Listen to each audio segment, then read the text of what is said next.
영적 성장을 위한 독서 시간입니다. 지난번에 읽은 헨리 나우엔의 두려움을 이긴 사랑 두 번째 시간입니다. 지난 시간에 첫 번째 장 전해져야 할 이야기에서는 스탠리 프랜시스 로터의 순교에 대한 이야기로 시작되었습니다.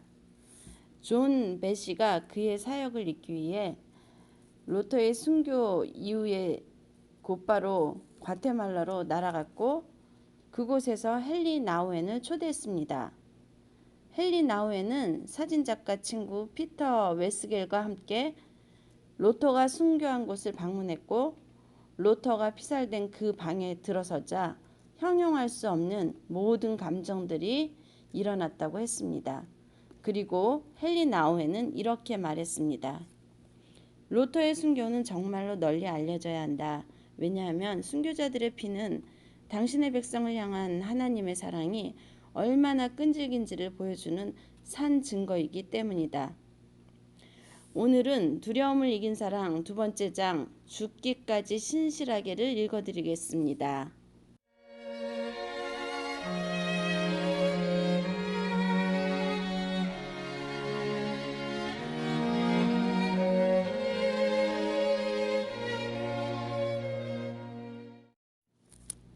죽기까지 신실하게. 당신 백성들 안에 계신 그리스도를 위하여.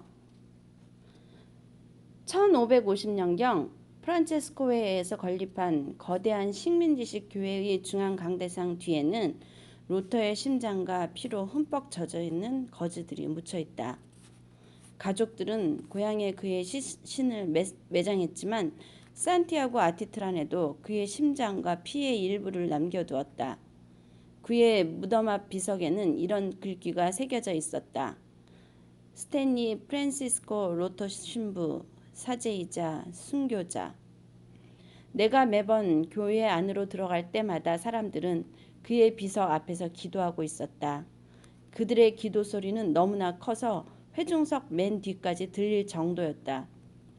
로터의 비석 주위에서 무릎을 꿇고 기도하던 수많은 사람들이 돌아간 후 1시간 정도가 지나서야 존은 7월 28일 밤에 관한 이야기를 들려주었다. 아마도 교회가 공식적으로 로터를 성인으로 인정해주는 데는 몇 년, 몇십 년, 아니 몇백 년이 걸릴지도 모른다. 하지만 산티아고 아티트란 사람들은 그렇게까지 오래 기다릴 수가 없었다.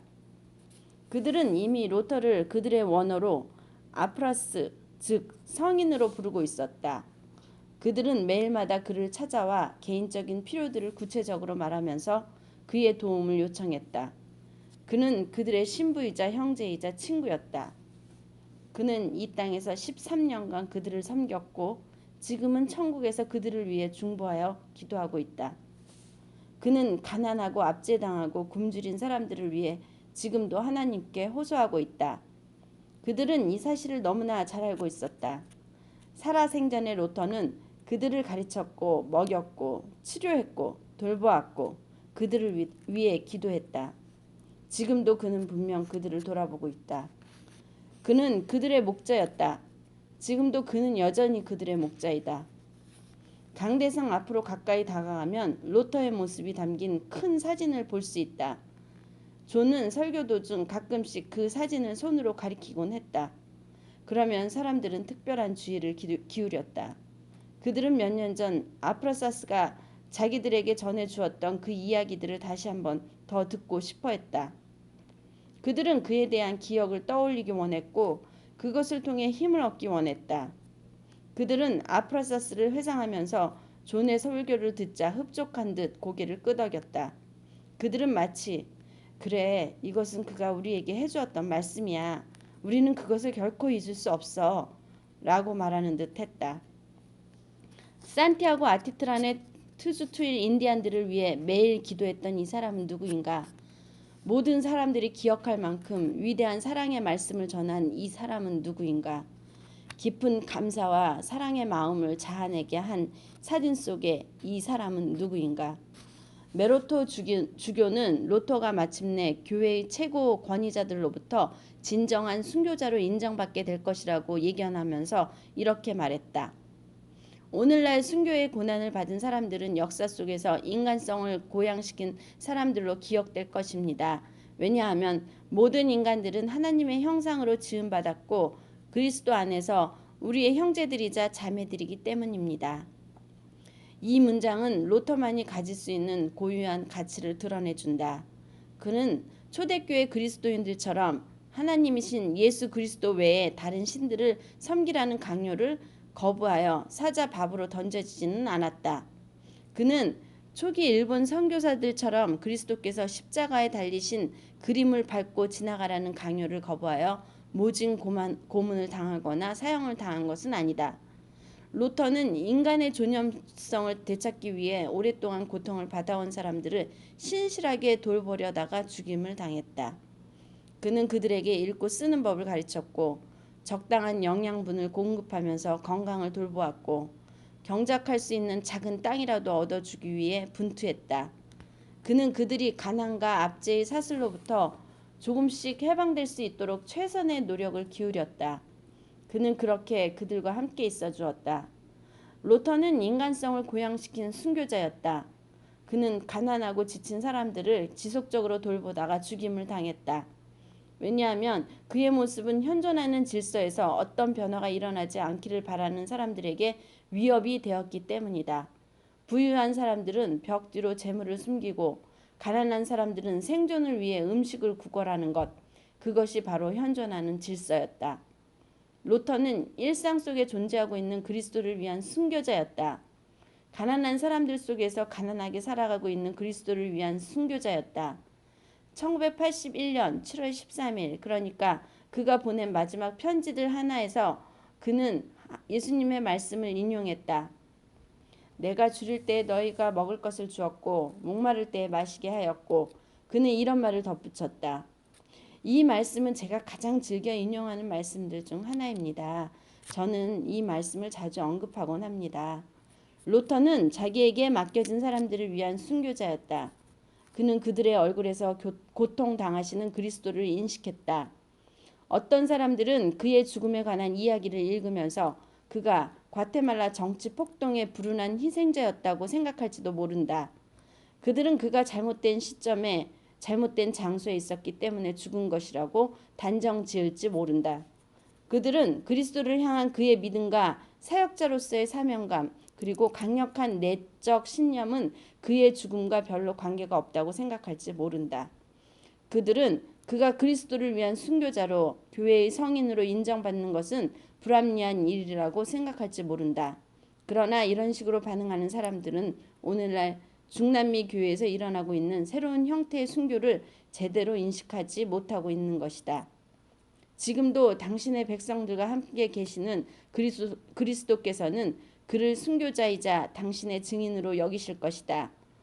로메로 대주교, 이타포드 수녀와 그녀의 동료들, 그리고 양심적으로 자신의 믿음을 포기하지 않고 그리스도의 몸인 교회의 위대한 신비를 새로운 방법으로 보여준 수없이 많은 사람들처럼 로터는 순교자였다.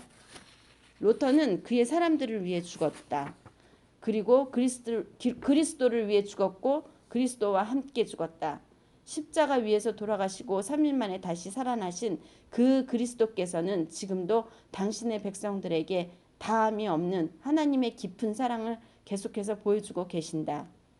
그리스도께서는 과거에도 현재에도 미래에도 변함없이 모든 사람들에게 당신 자신을 드러내신다. 사람들이 고통받고 있고 새로운 생명을 갈구하고 있는 장소라면 어디에나 또는 그런 시간이면 언제나 그리스도를 통한 하나님의 구원의 신비는 계속해서 일어난다. 이것은 말 그대로 신비이다. 이것은 교회의 신비이다. 하나님의 사람 로터의 순교는 이러한 신비를 다시 한번 더 분명히 증명해 주었다. 그리스도의 죽음처럼 그의 죽음 역시 어떤 정치적 맥락에서 일어났다. 우리는 매번 이렇게 우리의 신앙을 고백한다. 그리스도께서는 본디오 빌라도에게 고난을 받으사 십자가에 달려 죽으시고 우리의 믿음 역시 정치적 맥락 속에서 평가된다. 우리의 믿음은 인간 역사의 구체성, 즉 권세적 억압과 사회 경제적 긴장 속에서 분명히 드러난다. 하나님께서는 바로 그런 환경 속에서 당신의 사랑을 드러내신다. 하지만 하나님의 구원의 신비를 당시의 정치적, 사회, 경제적 긴장으로만 해석하려는 것은 바람직하지 않다.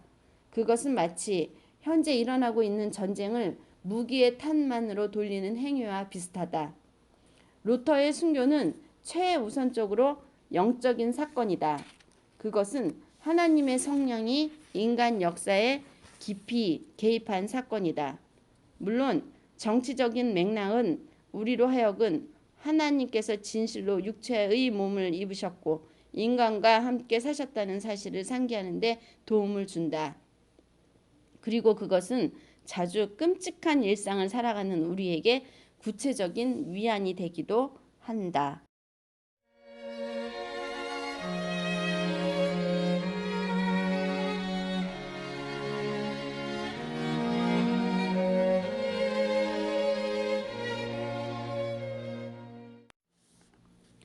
조용한 거인. 나는 루터를 개인적으로 만나본 적이 없다. 존 베시로부터 그와 함께 생활했던 카르멜회 수녀들로부터 그의 교구 성도들로부터 그가 생애 마지막 1년 동안 썼던 22개의 편지, 그가 죽은 후 몇 달 동안 출간된 글을 통해 그를 알게 되었다. 이러한 모든 출처들은 루터가 매우 신실하고 철저하고 인자하고 친절하고 근면하고 마음씨 고운 오클라호마 농부였다는 사실을 말해주었다. 존은 루터와의 첫 만남을 생생하게 기억하고 있었다. 그것은 신학교의 농구 코트에서였다.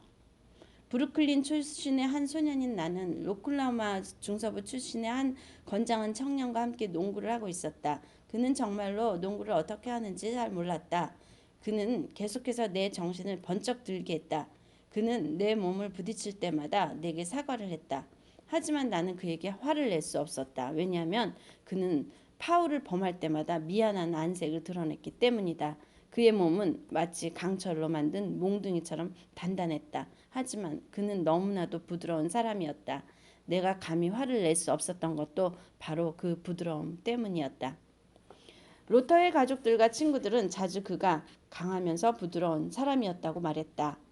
그 중에서도 로버트 실버맨 신부의 묘사는 가장 감동적이었다.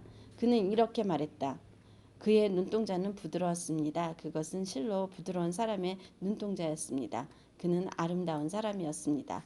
지구가 달에서 멀듯 그는 폭력과 거리가 먼 사람이었습니다. 그는 전혀 계란 풀타입의 사람이 아니었음에도 불구하고 조용했습니다. 그는 실로 조용한 거인이었습니다. 그는 사람들이 그를 필요할 때마다 거기에 있었습니다. 눈에 띄지 않는 모습으로 말입니다. 그는 자기 자신에 대한 모든 것을 알고 있었던 사람이었습니다. 로터의 여동생은 그의 아름다운 초상화를 보면서 이렇게 말했다. 그는 조용한 사람이었습니다. 하지만 그는 해야 할 일이 생길 때마다 그것을 완벽하게 해냈습니다. 그는 결코 어떤 일이든 미완인 채로 남겨놓지 않았습니다. 그녀는 존을 향해 이런 말을 덧붙였다. 그가 웃을 때 당신도 그의 기쁨에 동화되지 않던가요? 그는 정말 활짝 웃었습니다. 그럴 때마다 당신도 웃고 싶지 않았나요? 나는 마음의 눈으로 산티아고 거리를 활기차게 걷고 있는 한 선교사를 본다. 자신에 맡겨진 사람들과 함께 기쁨과 슬픔을 나누고 있는 한 선교사를 본다. 특별히 웃음을 통해 그들 모두를 하나로 만들고 있는 한 선교사를 본다.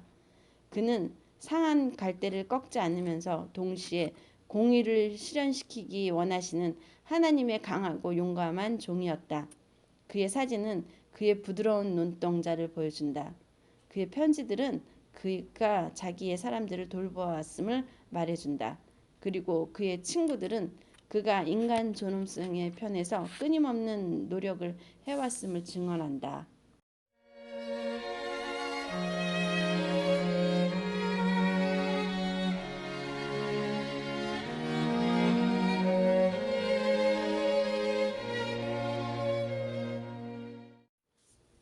분주한 교구. 1968년 6월 로터는 고향 교회에서 사제직을 충실히 감당한 후 산티아고 아티트란 선교팀의 일원으로 임명을 받았다. 4년 전 오클라호마 시티의 툴사 교구는 새롭게 개척된 과테말라 소로라 대교구에 여러 명의 사제들을 파송했다. 이후 그들은 이 지역에서 가장 오래된 교구인 산티아고 아티트란 교구에 대한 책임까지 완전히 떠맡게 되었다. 메로토 주교는 로터를 추모하는 설교에서 그들이 감당했던 초기 사역을 이렇게 묘사했다. 첫 번째 사제단은 리버랜드 라몬 카르린이 이끌었습니다. 그들은 엄청난 열정과 풍부한 물적 자원을 가지고 목적지에 도달했습니다. 그리고는 즉시 미카토크라라는 이름하에 수립된 그들의 위대한 계획을 실천에 옮기기 시작했습니다. 이것은 아티트란의 모든 사람들에게 대단한 기쁨을 가져다 준 원인이 되었습니다. 오클라호마로부터 첫 번째 사제단이 온 후 얼마의 시간이 지나자 젊은 신부 스탠리 프란시스 로터가 이곳에 도착했습니다. 그는 자신의 피를 흘리면서까지 목자로서 헌신적인 활동을 했습니다. 1968년 33살의 나이로 산티아고에 도착한 로터는 이곳에서 자기가 해야 할 일이 너무나 많음을 발견했다. 그가 맡은 사람들 중 많은 수의 사람들은 만성적인 굶주림에 시달리고 있었다. 여름에는 들판에 옥수수, 콩들, 호박들이 풍성하게 자라나고 9월에는 우리가 상상할 수 없을 만큼 많은 아보카도가 수확됨에도 불구하고 투주투일의 인디안들은 그러한 풍요로부터 거의 아무런 수입도 얻지 못하고 있었다. 어떤 사람들은 작은 땅이 남아 소유하고 있어 그것으로부터 양식을 얻을 수 있었지만 훨씬 많은 수의 사람들은 남의 땅에서 열심히 일하고도 턱없이 작은 보수를 받으며 생활하고 있었다. 그들은 생명을 부지하기 위해 하루 내내 일주일 가운데 하루도 쉬지 않고 내내 엄청난 양의 노동에 시달리고 있었다. 산티아고에는 적어도 3만 4천 명 이상이나 되는 많은 사람들이 영양실조에 걸려있는 상태였다. 구아달로프 수녀는 양호실을 운영하면서 매주 몇백 명의 인디안들과 만나야 했다. 내가 그녀에게 이들의 가장 심각한 건강상 문제는 무엇이냐고 물으면 그녀는 주저없이 이렇게 대답했다.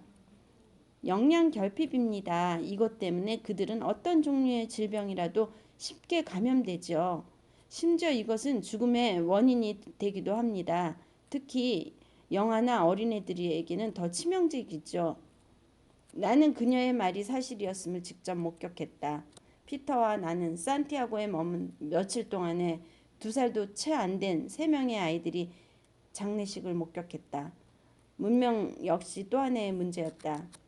이곳에서 스페인어를 말하거나 읽거나 쓸 수 있는 사람은 거의 없었다. 게다가 그들의 토속어인 투주투일 언어를 읽거나 쓸 수 있는 사람은 더 적었다. 주거 상황 또한 문제였다. 가족 전체가 집으로 지붕을 엮은 오두막집에서 그것도 방 하나에서 살아가는 가정이 무척 많았다. 그들은 한 장소에서 음식을 만들고 먹고 자고 일을 해야 했다. 많은 사람들이 신경 안정제를 복용해야 할 이런 마을에 병원이 거의 없다는 것이 정말 놀랍지 않은가. 당연히 사제는 세례를 베풀고 결혼식과 장례식을 집전하고 수많은 사람들에게 성찬을 나누는 법과 신앙을 고백하는 법과 교리문답을 하는 법을 지도하고 병든 노인들과 죽음을 맞이하는 사람들을 방문해야 한다. 매일마다 많은 수의 사람들은 먹고 싶어도 돈이 없어 굶주리고 도시로 나가고 싶어도 여비가 없어 나가지 못하고 의사를 찾아가고 싶어도 병원이 없고 사람들을 초대하고 싶어도 집이 없고 좋은 옷을 입지 못하는 상태로 살아가고 있었다. 하지만 그들은 주님을 믿고 있었다. 매주 주일마다 3,500명의 사람들이 예배에 참석했다. 또한 교회로 나올 수 없을 만큼 먼 지역에 사는 사람들은 그 지역에서 작은 공동체들로 모여 예배를 드렸다. 정말 할 일들과 도와야 할 사람들이 너무나 많았다. 방문해야 할 장소들이 너무나 많았다. 산티아고 아티트란에서 사역하고 있는 사람들 중 이제 사역을 끝마쳐도 되겠다고 생각하는 사람들은 아무도 없었다. 문제의 근원적 원인을 다룰 시간들은 거의 없었다. 그것들은 항상 유보적인 상태로 있어야 했다. 사제들은 본연의 일을 제대로 감당할 시간을 거의 갖지 못하고 있었다. 또한 상황의 복잡성을 조용히 성찰할 시간적 여유도 없었다. 이곳에서 사제의 삶은 그야말로 불규칙적이고 비연속적이고 긴급하고 절박한 일들로 점철되어 있었다. 이러한 상황 속에서 로터는 자신의 모든 달란트를 발휘했다. 그는 자신의 동력자들과 함께 바로 지금 물리적, 감정적, 영적 필요를 호소하는 사람들에게 도움을 주려고 최선의 노력을 기울였다. 늘 조용했던 사람인 로터는 결코 상황에 의해 압도되거나 지배되지 않았다. 그의 강인하고 성실한 성품은 그로 하여금 매일매일 그의 백성들에게 고요한 인내심과 확고한 헌신을 드러내게 했다. 그는 결코 빠른 변화를 기대하지 않았다. 그는 단지 산티아고 아티트란 사람들과 함께 있기 원했고 그곳에서 그가 할 수 있는 일들을 하기 원했다. 이 교구에서 사역한 지 3년이 지난 즈음 그는 선교 중앙회에서 각 교구들에게 배포한 개인 의견서에 이렇게 표기했다. 저는 얼마간은 이곳에서 머물 계획입니다. 이 건조한 진술은 그의 성품을 잘 드러내고 있다. 그는 극적인 것을 선호하지 않았으며 인내가 가장 좋은 방법임을 잘 알고 있었다. 그곳에서 감당했던 사역들 중 가장 두드러진 사역의 하나는 바로 어려운 투수툴 언어를 습득한 것이었다. 사실 로터는 신학생 시절 우수한 학생이 아니었기 때문에 이것은 실로 놀라운 일이 아닐 수 없었다. 그는 공부를 잘하지 못해 신학교에서 낙제를 당했다. 만약 에드먼드 본 에름 신부와 빅터 제이 리드 주교가 다른 모든 교수들과는 달리 그의 내면에 있는 장점들을 볼 줄 알아 그를 마리아 신학교로 보내지 않았다면 그는 결코 사제가 되지 못했을 것이다. 자기가 맡은 사람들을 향한 로터의 헌신은 그로 하여금 신학교에서 배웠던 그 어떤 것들보다 어려운 투수투일 언어를 배우겠다는 열정을 부여했다. 산티아고 아티트란 교구로 부임한 지 6년째인 1974년에 로터는 오클라호마 선교회의 임원이 되었다. 이후 몇 년 동안은 이곳의 사제들이 선교사로 파송되지 않았다. 1980년 로터의 사역을 돕고 있는 동역자는 페드로 보첼이라는 과테말라 인디언 출신 사제 한 명뿐이었다. 하지만 얼마 후 로터는 축복의 기회를 얻었다. 바로 그의 사역을 도울 수녀단이 그곳으로 파송된 것이었다. 그는 1980년 크리스마스 편지에 이런 글을 적었다. 5월 초 여러 명의 수녀들이 정말로 우리의 사역을 돕기 위해 이곳에 왔을 때 나는 놀라움과 기쁨을 감출 수 없었습니다. 그들은 재빨리 자기들이 할 일을 정하고 활발한 사역을 감당한 후 9월 초에 자기들의 수녀원으로 돌아갔습니다. 그들은 모두 7명으로 정식으로 훈련을 받은 인디안 수녀들이었습니다. 한 명의 멕시코 출신 수녀와 한 명의 과테몰라 출신 수녀가 이끌었던 이들은 성 테레사가 설립한 카르멜의 소속이었습니다. 그들은 대부분 여성과 소녀들 및 병자들을 위한 사역, 문명 퇴치 사역, 교리 문답 사역, 교회 음악 사역, 교회 장식 사역 등을 맡아서 해주었습니다. 이 글을 읽고 있는 지금 나는 수녀들의 방문이 마치 그의 순교를 위한 거룩한 준비처럼 느껴진다. 바로 이 편지를 쓴 지 7개월 후 그는 죽었고 동역자 페드로 보첼은 목숨을 구하기 위해 미국으로 피신했다. 그가 죽은 후에도 수녀들은 그의 사역을 떠맡아 도움이 필요한 사람들을 위해 3년 동안 헌신했다.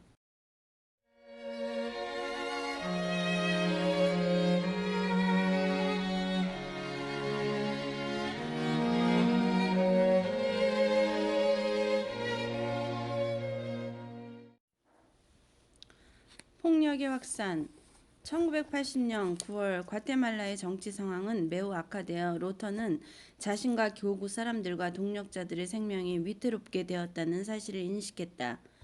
정부에 반항하는 듯 보이거나 혁명에 동조하는 듯 보이는 사람들은 모두 납치되어 고문을 받고 잔인하게 죽임을 당했다. 폭력은 기하급수적으로 확산되었다. 마을 전체가 파괴되기도 했고 사람들이 대량으로 학살되거나 강제 이주를 당하기도 했다. 수천 명의 인디언들은 자기들의 고향을 버리고 달아나야 했다. 사람을 숨겨놓았다가 발각되어 잡혀가거나 살해당하기도 했다. 이 기간 동안 그가 썼던 많은 편지들은 우편으로 발송되지 못하고 미국에서 온 방문자들을 통해 전해졌다.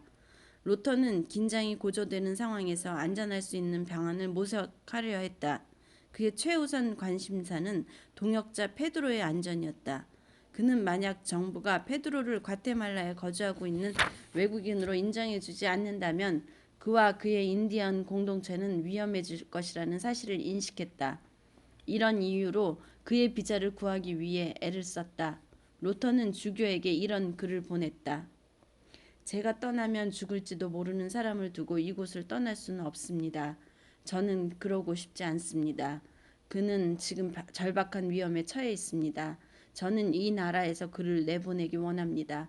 그는 올 1월에 겨우 사지 서품을 받은 사람입니다. 사역을 제대로 감당해 보지도 못한 그가 이렇게 빨리 희생당해서는 안 된다고 생각합니다. 1980년 9월 22일 편지.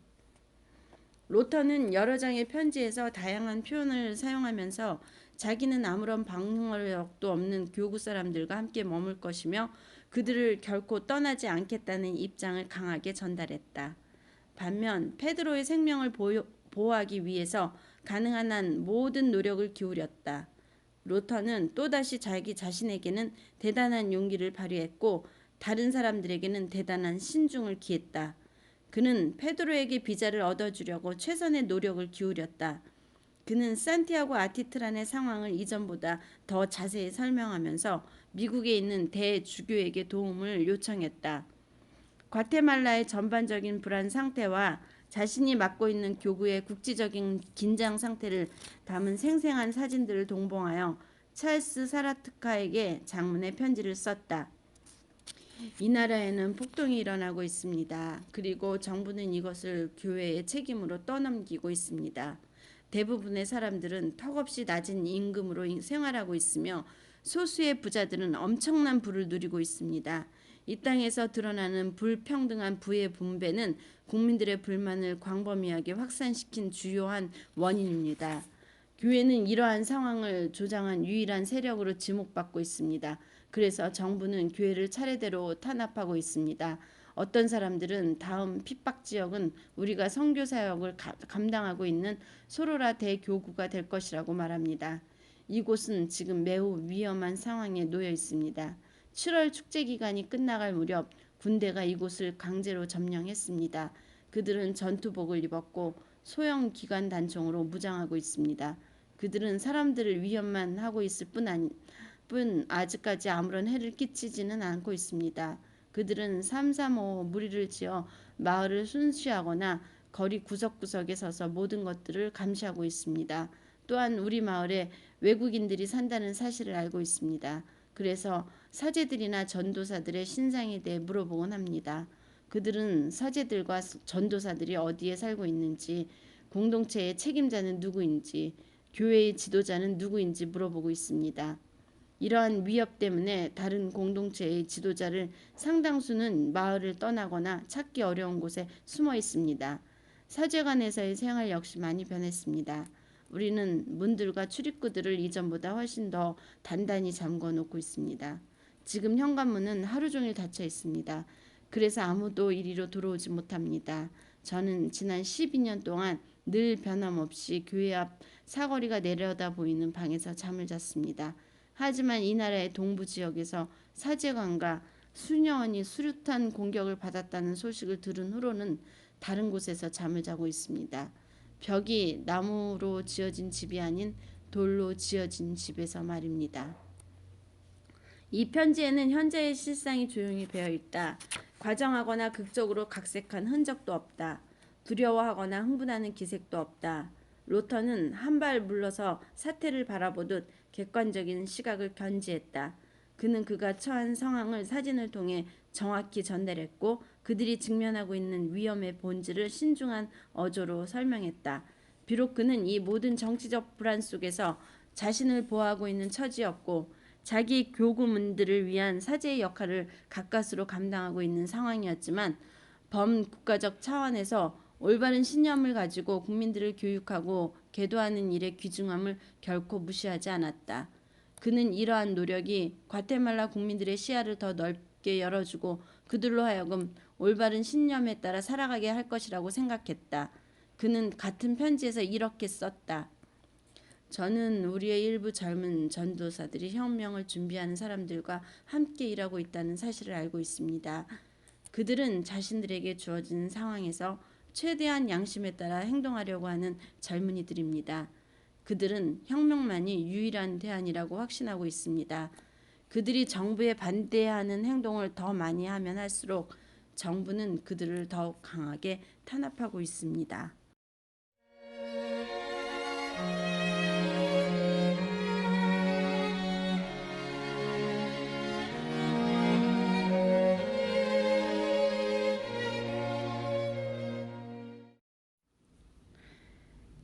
헨리 나우헨이 지은 두려움을 이긴 사랑 두 번째 장 죽기까지 신실하게 중 반을 읽어드렸습니다. 다음번엔 과테말라 정부의 탄압과 위협 앞에 처한 신실한 하나님의 사람 로터 신부가 과연 어떻게 대처하는지 궁금해지네요. 다음번을 기대해 주세요.